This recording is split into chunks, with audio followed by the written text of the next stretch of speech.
Que coisa boa! Chegou a hora do nosso encontro com o Conselho de Notáveis.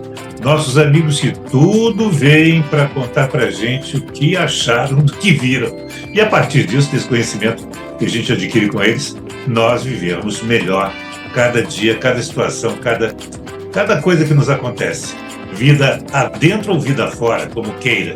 E conosco hoje, o publicitário Elísio Pires, o consultor Paulo Fraga e o publicitário Lula Vieira, e os principais, mais importantes, curiosos e interessantes fatos que aconteceram no ano que passou e os que eles acreditam que virão a acontecer, ou esperam que aconteçam os fatos em 2024. Pois bem, Elísio, é com você que eu começo. Se ligou em que no ano que passou, Elísio Pires? Olha, para mim o fato mais relevante do ano que passou aconteceu em janeiro. Adivinha qual foi o dia de janeiro que aconteceu? Logo no comecinho. 8 de janeiro. Tal do 8 de janeiro, né? Uma tentativa golpista, né? Armada com todos os cuidados. O outro saiu do Brasil, foi para os Estados Unidos antes de passar o cargo, né? Depois, aquela invasão na Praça dos Três Poderes, cuja expectativa, hoje está comprovadíssimo isso hoje, era que o Lula pedisse uma GLO. Se ele pede a GLO, estava realizada a intervenção e realizado o golpe de Estado, e aí o outro voltava dos Estados Unidos. Então foi o que eu mais me liguei, né? Foi nesse fato. Outro também que eu me liguei muito, e muito importante, fato relevante, foi a aprovação da PEC da reforma tributária. Estava sendo discutida há 30 anos e, felizmente, foi aprovada essa PEC. São os dois fatos que eu me liguei mais no ano que passou. Ou nesse ano que está acabando agora, né? Você pegou o começo do ano e o fim do ano. No começo ao fim. Agora você fica com o meio aí, por favor. Tá bom. Paulo Fraga, e você se ligou em quem em 2023, Paulão? Assim, de uma maneira um pouco mais genérica, eu acho que esse ano de 2023 é um ano que tem avanços importantes, né?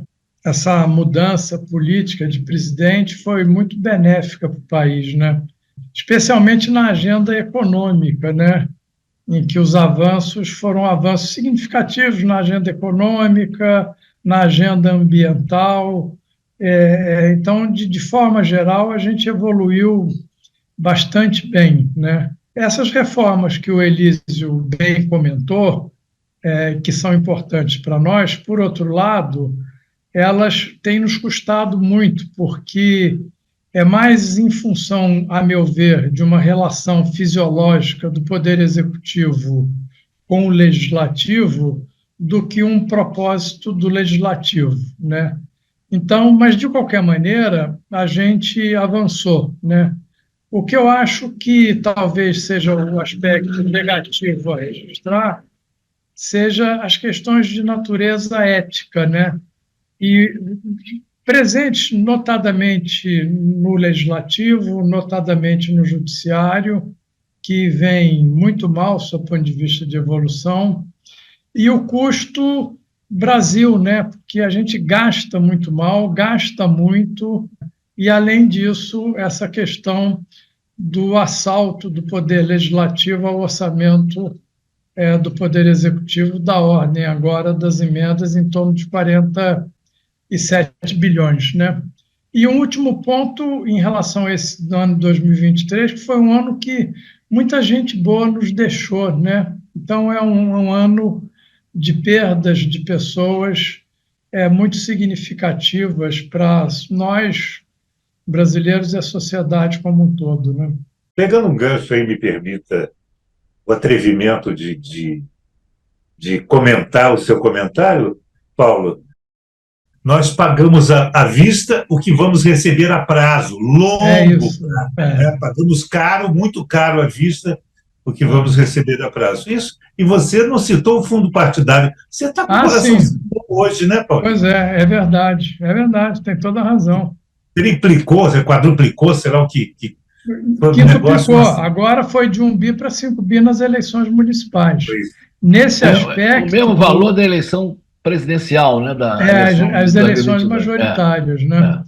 E ainda um pouco dentro do que você está comentando, Barbosa, o outro dado também muito assim negativa é que, sob o ponto de vista da educação, em que é o pilar talvez mais importante para um desenvolvimento sustentável, a gente ficou muito a dever, né? Mas, enfim, a esperança é a última que morre e, quem sabe, a gente consegue avançar nesse terreno também, né? A esperança não Amém. é a última que morre, não. É a penúltima que morre. O último é o esperançoso. Tá certo.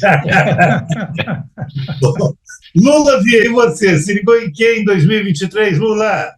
Sem dúvida, concordando com o Elísio, os dois acontecimentos, um logo no comecinho, a tristíssima demolição dos palácios do governo, a tentativa de golpe, com o autor dele, o autor intelectual dele, ainda que pareça uma ridículo ligar o ex-presidente com alguma coisa chamada intelectual, mas o autor daquela ideia malévola da invasão dos palácios todos, homiziado no exterior, aquilo foi um caso tristíssimo e, graças a Deus, conseguimos contornar.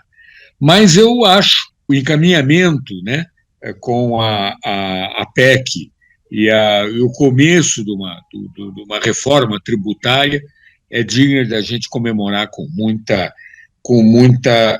alegria.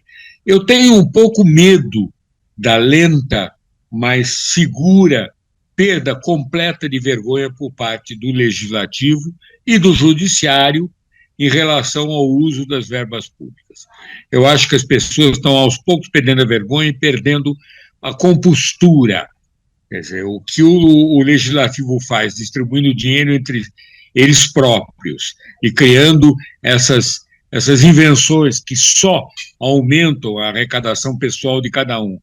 E no Judiciário, com esses salários astronômicos, num país pobre como o nosso, eu acho duas coisas bastante negativas, principalmente para a imagem da estrutura de poder estabelecida no Brasil. Eu acho que o povo cada vez mais fica desanimado com seus dirigentes. Isso é muito mal. E eu acho que com isso aumenta o pessimismo do povo brasileiro, que por enquanto ainda está mais ou menos controlado, até porque parece que nós estamos conseguindo segurar um pouco a inflação. Há uma queda pequena, mas verdadeira dos custos mais básicos, o que tem feito as pessoas acreditarem ou terem ainda algum otimismo. Mas eu estou preocupado. Eu acho que esse seria o resumo do ano que termina, né? Um ano que a gente esteve próximo da possibilidade de melhorar, de colocar o país numa situação nos trilhos, e estamos jogando fora essa chance, embora eu continue otimismo. Eu prefiro, de todas as maneiras, que seja assim, do que seria caso o nefasto presidente anterior fosse reeleito. Ô, Lula, só para reafirmar o seu otimismo, olha que a Bolsa bateu recorde, né? Já passou de 134 mil pontos. 134 mil pontos. Isso, tem outras coisas positivas, a taxa de desemprego, né, que também cedeu a níveis historicamente menos dos mais relevantes, e a inflação que está muito sob controle. Quer dizer, essas questões todas estão sendo muito bem pilotadas, digamos assim, né? Eu acho que sim. Eu queria fazer um registro aqui na situação da segurança no Rio de Janeiro, que cada vez mais me assusta. Eu tenho conhecimento de dados que me assustam bastante. Realmente nós estamos entregues a uma situação de insegurança muito grave. E o poder das milícias cada vez aumenta mais. Eu não sei se a positiva presença da Polícia Federal ainda vai conseguir reverter a situação. Mas 60% do nosso território na mão do tráfico, na mão das milícias, é muito preocupante. Hoje, já nós estamos internalizando uma situação absurda, que é perguntar para os outros aonde você mora, ou para chegar na sua casa, ou para chegar em tal lugar, qual é o caminho seguro. Nós temos medo de nos movimentar dentro da nossa cidade. Nós pedimos conselhos quais as estradas, quais as ruas que eu posso pegar. A gente está começando a achar isso normal, mas não é normal. O pior do que você está comentando é de que isso faz parte de uma degradação crescente ao longo dos últimos anos, né? Isso. E o pior de tudo é que nada nos traz cenários de melhoria no curto e médio prazo, não. Nada. Nem a presença da Polícia Federal, nem a estrutura de governo. Você vê o governo falando as loucuras mais absurdas. Essa última de controlar a chegada na praia é ridícula. Como é que um ser humano, com a cabeça no lugar, pode imaginar controlar o acesso às praias? Então, sem documento, então não vai à praia. Agora, o Lula, perdemos a vergonha. O Lula, nesse tema que você nos trouxe, muito apropriadamente, é o depoimento do Zinho, o Zinho, que é o principal miliciano do Rio de Janeiro. Que se entregou. Peraí, mas olha o detalhe. Se entregou à Polícia Federal, que não quis se entregar à Polícia Civil nem à Polícia Militar, porque sabia que seria morto. Porque ele vivo é um arquivo espetacular. E o que está por trás disso é uma coisa chamada corrupção dentro das polícias nossas e que vem corrompendo e degradando o sistema de segurança aqui no Rio de Janeiro há muitos anos. E sendo um pouco agressivo, cada vez que eu ouço um boboca, para não falar uma palavra pior, apoiando o assassinato de presos, e que eu percebo que esta polícia assassina, ela não é nada mais do que eliminadora de provas, cada vez que eu vejo as pessoas aplaudindo, dando força para esses esquadrões da morte, eu fico mais assustado. Nós não estamos querendo encontrar soluções, nós estamos querendo encontrar isso, um clima de guerra, e que só leva ao fortalecimento desses organismos marginais. Eu fico horrorizado. Mataram o cara, fez bem, tem que matar mesmo. Não, mataram a prova, mataram o dado que poderia perseguir os donos dessa... Lula, só para lembrar a frase, bandido bom e bandido morto. Quantas vezes já se disse isso, né? Pois é. E não é bandido bom, é bandido preso e bandido delatando. Esse é o bom. Minha esperança é de que a gente consiga reverter isso, já que a gente viu nos últimos dias desse ano, né, a polícia sendo recebida com .50, que é uma arma de abater aeronave, que consegue penetrar no casco de um caveirão que seria o indestrutível instrumento de segurança pública, ou seja, o inviolável não é mais inviolável e o crime agora enfrenta claramente todas as vezes que a polícia se mexe frente a frente qualquer tipo de ação policial. É ver se boas cabeças com boas estratégias aparecem por aí, porque com a justiça, como o Lula muito bem chamou a atenção, vendo nababescamente e soltando todo mundo que bate na cadeia, seja por que motivo for, de altíssima periculosidade ou não. E um cara como o Zinho, que para não perder territórios, foi claro, se entregou para não perder o reinado, porque ele deixou todo mundo tomando conta, como todos os bandidos fazem que são presos, do território dele, se entregou à Polícia Federal, não vai precisar delatar ninguém, porque não vai ser apertado, e se for apertado vai ficar caladinho, bonitinho, quietinho, que daqui a pouco ele está de volta, não demora muito, vai estar de volta aqui, como é a história que se repete no Rio de Janeiro, de todos os grandes criminosos que estão presos, alguns raros ficam presos muito tempo, mas ainda assim usando seus advogados, infelizmente, de aviõezinhos para comandar seus circuitos de poder. Eu lamento muito. E o que me assusta é quando você percebe que o secretário de Segurança do Estado resolve me fazer de bobo, a mim e a todos os outros, dizendo, não, ele preso perde o poder. E quem está fazendo todo esse trabalho é a Polícia do Estado do Rio, com a ajuda eventual da Polícia Federal. Quer dizer, ele está dizendo isso para quem? Lula é um circuito tão contaminado por erros de todos os lados, né? Do executivo, do legislativo, que faz as leis frouxas que a gente vê aí não punir ninguém, né? Serem executadas da maneira que bem entende pelos nossos homens do judiciário, e umas forças de segurança que enxugam gelo.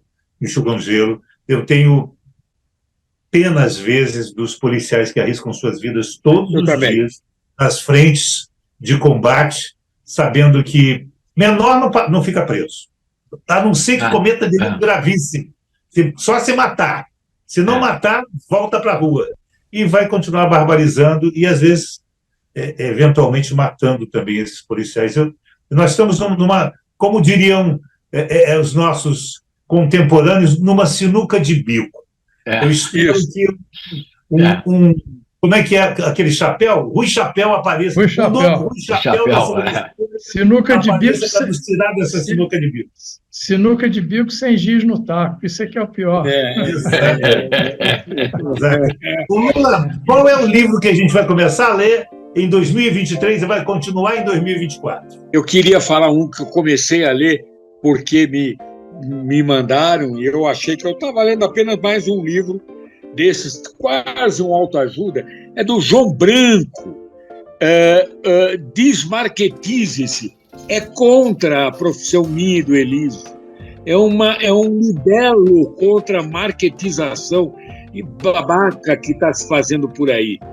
É para você não ficar acreditando nesse marketing rastaquera que faz a nossa internet estar completamente imbecil, a gente ficar lendo besteiras escritas em nome da propaganda e maus anúncios, maus posts, sendo interrompidos ao fazer os nossos joguinhos, com idiotices posando de coisas inteligentes na internet. Esse livro vale a pena ler, principalmente quem acha que a comunicação está burra, chata, inconveniente e barata. E para quem quer passar um fim de semana se divertindo, sorrindo, tem um livro de minha querida amiga Rosa Freire de Aguiar, Sempre Paris. São memórias do tempo dela ser correspondente lá em Paris. São algumas entrevistas com algumas personalidades encantadoras e uma recordação de uma profissional maravilhosa da Manchete, de vários órgãos importantes, vários veículos importantes como correspondente, é a história e entrevistas que ela viveu. Rosa Freire de Aguiar, minha querida amiga, Sempre Paris. É uma literatura para fim de ano, não há nada melhor.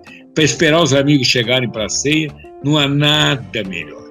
E quando os amigos chegam, se os amigos não forem agradáveis, quase que a gente se arrepende deles terem chegado. Ô, Lula. E Elísio Pires. Injustiça minha não falar. Olha aqui, ó, tá aqui, Lula, aqui. Ó, pode falar, Marco. Pode falar, tá aqui, ó, pronto. Xingar esse, hein? Agora eu quero saber, Lula, se nesse Sempre Paris, o Elísio foi entrevistado? Não, pois é. No 2 tem que estar.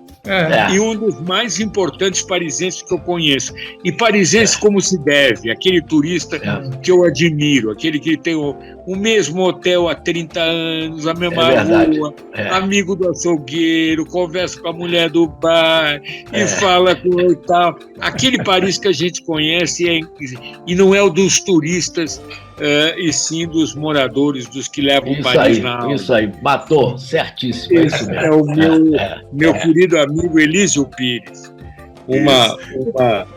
conhecido em Paris como Elisio. Isto posto, vamos ao ponto. Terminei com o Lula, vou começar com o Lula. Vai se ligar em quê em 2024, Lula? Eu estarei torcendo para que a gente consiga, nessa PEC, realmente caminhar numa verdadeira mudança do nosso sistema tributário, que a gente faça um sistema mais racional, que incentive a instalação de empresas, que nós sejamos um país cada vez mais voltado para atrair o capital internacional, que a gente continue lutando e crescendo e estando estável para ganhar mais um grau de investimento, ou seja, atingir o grau de investimento. Isso será tão importante para o país, e esperando que a população, principalmente do Rio de Janeiro, tome consciência do nosso problema da segurança.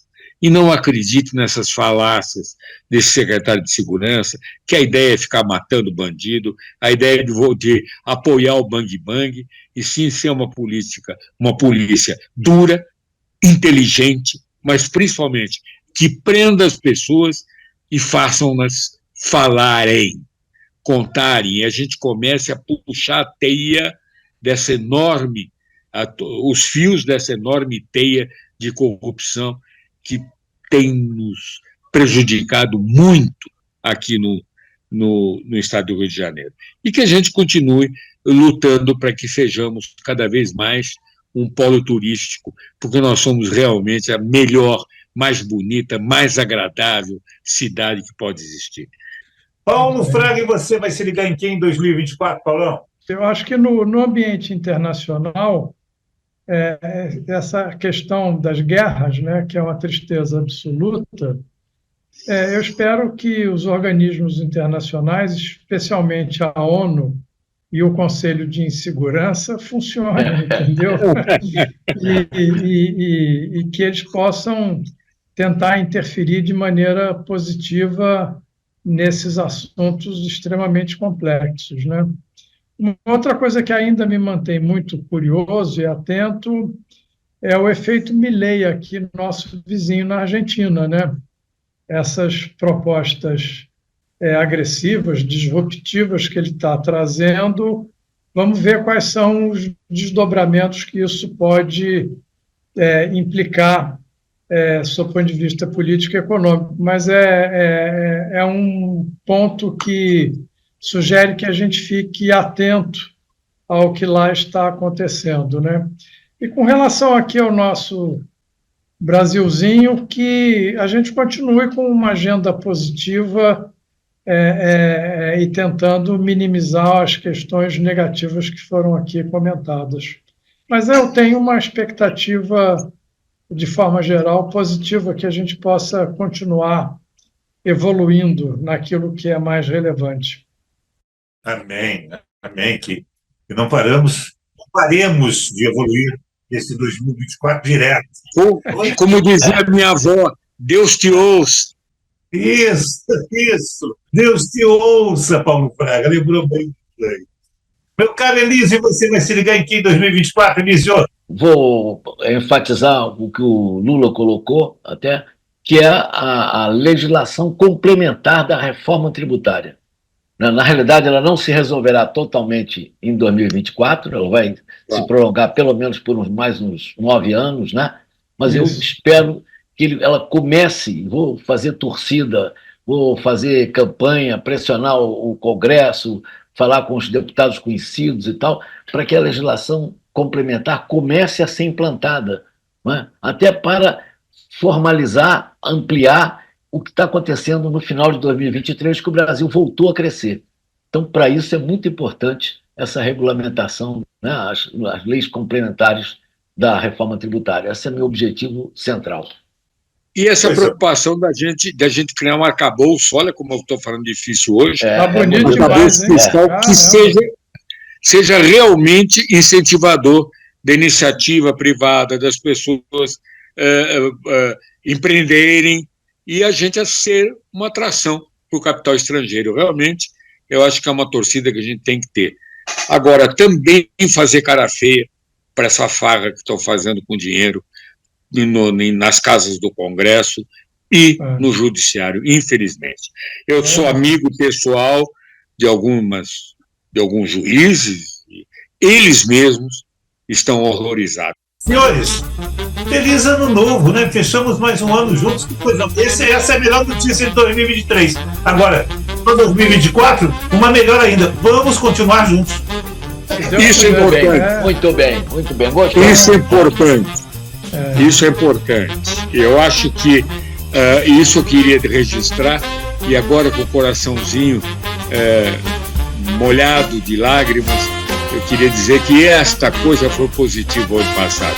A convivência com esses meus amigos queridos, com várias pessoas que Deus tem me permitido conviver e aprender com elas e receber o amor e a delicadeza da presença deles. Isso eu tenho que ser grato e realmente, se fosse um pouco mais justo, ajoelharia no milho para agradecer aos anjos, às pessoas que estiveram comigo, e minha mulher e minhas netas. Pensando bem, vale a pena viver. Valeu. E o Lula precisa de que mais? Nada. Temos o Lula Vieira. O melhor de todos.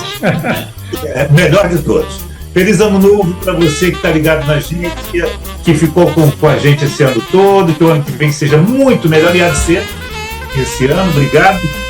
Não esqueça de se inscrever no nosso canal, dar o seu like, seu dislike. Ano que vem estaremos melhores que este ano, sem dúvida, porque aprendemos muito com ele. Feliz ano novo, Elísio Pires. Feliz ano novo, Paulo Fraga. Feliz ano novo, Lula Vieira. E feliz ano novo para você que passou o ano com a gente e que vai estar o ano que vem também. Obrigado por tudo.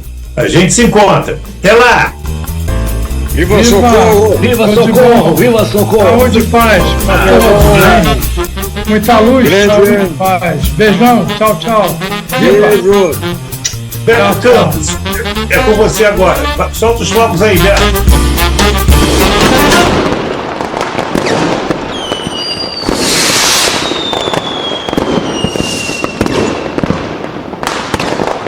Se liga!